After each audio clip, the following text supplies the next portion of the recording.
መጽሐፈ ምሳሌ ምዕራፍ 12 ተግሣጽን የሚወድድ እውቀትን ይወድዳል፣ ዘለፋን የሚጠላ ግን ደንቆሮ ነው። ደህና ሰው ከእግዚአብሔር ዘንድ ሞገስን ያገኛል፣ ተንኰለኛውን ሰው ግን ይቀሥፈዋል። ሰውን ዓመፃ አያጸናውም፣ የጻድቃን ሥር ግን አይንቀሳቀስም።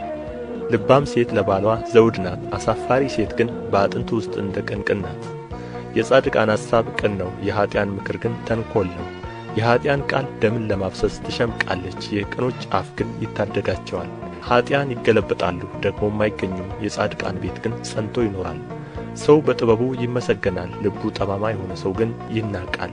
ለራሱ ባሪያ ሆኖ የተጠቃ ሰው እንጀራ ጎሎት ራሱን ካከበረው ሰው ይሻላል።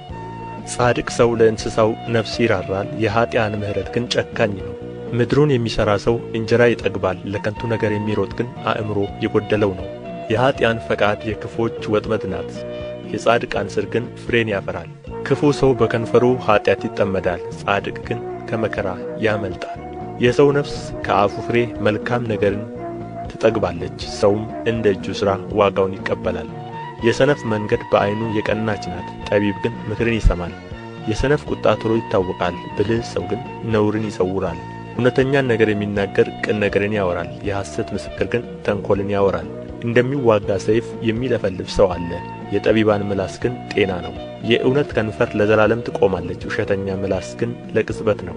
ክፉን በሚያስቡ ልብ ውስጥ ተንኰል አለ፣ በሰላም ለሚመክሩ ግን ደስታ አላቸው። ጻድቅን መከራ አያገኘውም፣ ኀጥኣን ግን ክፋትን የተሞሉ ናቸው። ውሸተኛ ከንፈር በእግዚአብሔር ዘንድ አስጸያፊ ነው፣ እውነትን የሚያደርጉ ግን በእርሱ ዘንድ የተወደዱ ናቸው። ብልህ ሰው ዕውቀትን ይሸሽጋል፣ የሰነፎች ልብ ግን ስንፍናን ያወራል።